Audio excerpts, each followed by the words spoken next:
കർത്താവിൻ്റെ പരിശുദ്ധമായ നാമം വാഴ്ത്തപ്പെടുമാറാകട്ടെ. അനുഗ്രഹിക്കപ്പെട്ട ഈ നല്ല പ്രഭാതത്തിനാണ് കർത്താവിന് സ്തോത്രം ചെയ്യുന്നു. ഈ പ്രഭാത സന്ദേശം കേൾക്കുന്ന എല്ലാ പ്രിയപ്പെട്ടവർക്കും വീണ്ടും വരുന്നവനായ ക്രിസ്തുയേശുവിൻ്റെ നാമത്തിൽ എൻ്റെ പ്രഭാത വന്ദനങ്ങളെ ഈ നിമിഷം അർപ്പിക്കട്ടെ. പ്രാർത്ഥനയോടെ ദൈവാശ്രയത്തോടുകൂടെ ഈ പ്രഭാത സന്ദേശത്തിലേക്ക് നിങ്ങളുടെ ശ്രദ്ധയെ തിരിക്കുക.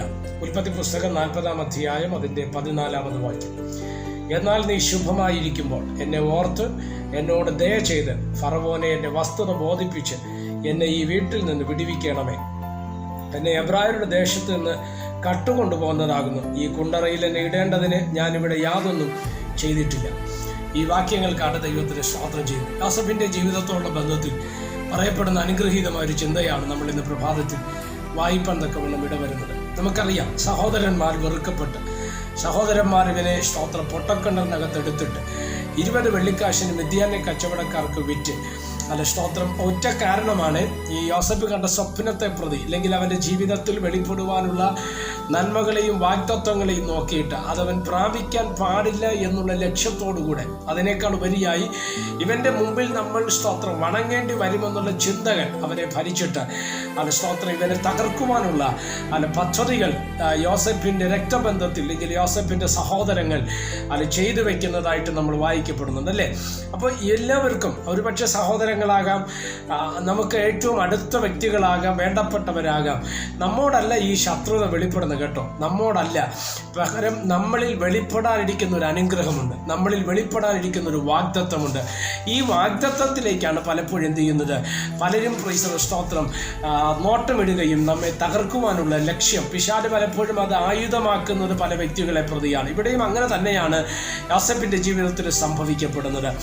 എന്നാൽ യോസേഫ് അതിനൊക്കെ വേണ്ടി ദൈവത്തിൽ ആശ്രയിച്ച് കാത്തിരിക്കുന്ന ഒരു ദൈവവൈദ്യരായിട്ട് അവിടെ മനസ്സിലാക്കുവാൻ തക്കവണ്ണം കഴിയുന്നു. എന്നെ ശ്രദ്ധിക്കുന്ന ദൈവമക്കളോട് ഞാൻ പറയാം, ആരോടും നമുക്കൊന്നും പറയാനില്ല, ആരോടും ഒന്നും പറയണ്ട. സ്തോത്രം, ഒരു ചിന്തയ്ക്കോ പ്രവർത്തിക്കോ നീ പോകണ്ട. പകരം നിന്നിൽ വെളിപ്പെടാനുള്ള വാഗ്ദത്തമുണ്ടല്ലോ, അത് വെളിപ്പെട്ട് വരേണ്ട സമയത്ത് ദൈവം അത് വെളിപ്പെടുത്തിയിരിക്കും എന്നുള്ളതിനകത്ത് ഒരു സംശയവുമില്ല. Praise the Lord. അതാണ് ഇവിടെ നമുക്ക് കാണുന്നത്. മിദ്യാനെ കച്ചവടക്കാർക്ക് 20 വെള്ളിക്കാശിന് സഹോദരന്മാർ വിറ്റു. അവരെ മിദ്യാനെ കച്ചവടക്കാർ അവനെ മിസ്രൈമിൽ കൊണ്ടുവന്നു. സ്തോത്രം, അവിടെ നിന്ന് പോത്തിഫറിൻ്റെ വീട്ടിലേക്ക് ദാസവേലയ്ക്കായിട്ട് അവൻ മാറപ്പെടുകയാണ്. അവിടെ ചെന്ന് എല്ലാ കാര്യങ്ങളും ചെയ്തു. ഒരു നായകസ്ഥാനം ദൈവം അവൻ അവിടെ കൊടുത്തു. എന്നാൽ സ്തോത്രം, ഹല്ലേലൂയ, പോത്തിഫറിൻ്റെ ഭാര്യയ്ക്ക് ഇവനോട് തോന്നിയ മോഹം പിന്നത്തേതിൽ ചെയ്യാത്ത കുറ്റത്തിന് സ്തോത്രം കാരാഗൃഹത്തിലേക്ക് വഴിമാറേണ്ടി വന്ന സാഹചര്യം. അവിടെയും ദൈവം യോസേഫിനെ മാനിപ്പാൻ തക്കവണ്ണം ഇടവരുന്നു എന്നുള്ളത് യാഥാർത്ഥ്യമല്ലേ? ഇവിടെ നിങ്ങൾ ശ്രദ്ധിക്കുക. അങ്ങനെ കാരാഗൃഹത്തിനകത്ത് ആയിരിക്കുന്ന സമയത്ത് പലപ്പോഴും ഉള്ളത്തിനകത്ത് ദുഃഖം തങ്ങി നിൽക്കുമ്പോഴും മറ്റുള്ളവരെ ആശ്വസിപ്പിക്കുവാനും മറ്റുള്ളവരെ പണിതെടുക്കുവാനും മറ്റുള്ളവരെ എഴുന്നേൽപ്പിക്കുവാനുമായിട്ട് സ്തോത്രം യോസേഫ് മുതിരുന്നതിൻ്റെ ഒരു ഉദാഹരണമാണ് ആ കാരാഗ്രഹത്തിനകത്ത് ജയിൽ പുള്ളികളായിരുന്ന 2 പേർ. ഫറവോന്റെ കൊട്ടാരത്തിനകത്ത് ജോലി ചെയ്തിരുന്ന അപ്പക്കൊട്ട വാഹനും പാനപാത്ര വാഹനും 2 പേര് സ്വപ്നം കണ്ടു. അതിനെ പ്രതി അവർ വിഷമത്തോടെ ഇരിക്കുമ്പോൾ ആ വിഷമത്തെ കണ്ട് മനസ്സിലാക്കിയ യോസേഫ്. എന്നെ ശ്രദ്ധിക്കുന്ന ദൈവമക്കളോട് ഞാൻ പറയാം, കരയുന്നവന് മാത്രമേ കരയുന്നവൻ്റെ വില അറിയാൻ കഴിയത്തുള്ളൂ. വിഷമത്തോടെ ഇരിക്കുന്നവന് മാത്രമേ വിഷമം ഒരാളിൻ്റെ മുഖത്ത് വെളിപ്പെട്ടാൽ അത് മനസ്സിലാക്കുവാൻ തക്കവണ്ണം കഴിയത്തുള്ളൂ. അത് മനുഷ്യർക്ക് കഴിയുന്ന കാര്യമില്ല. ദൈവിക ഇടപെടലുണ്ടെങ്കിൽ അത് മനസ്സിലാക്കാം. ഹന്ന കരഞ്ഞത് ദൈവത്തിനറിയാം, സ്തോത്രം. പക്ഷേ ഹന്ന കരഞ്ഞത് പുരോഹിതനായ ഏലിക്ക് അത് മനസ്സിലാക്കുവാൻ തക്കവണ്ണം കഴിഞ്ഞില്ല. അതിന് ആത്മക്കണ്ണ് അനിവാര്യമാണെന്നും കൂടെ നമ്മൾ എന്ത് ചെയ്യണം, തിരിച്ചറിയണം. പ്രൈസ്. അപ്പോൾ പാനപാത്രവാഹന അപ്പക്കൊട്ട വാഹന ദുഃഖത്തോടെ ഇരിക്കുന്നത് കണ്ട സ്തോത്രം യോസേഫ് ചോദിച്ചു, നിങ്ങൾ എന്നത്തിനെ ഭാരപ്പെടുന്നത്? അപ്പോൾ അവർ സ്വപ്നം കണ്ടതാ. ആ സ്വപ്നം പറഞ്ഞുകൊണ്ട് അപ്പക്കൊട്ട വാഹനോട് സ്വപ്നം പറയുന്നുണ്ട്.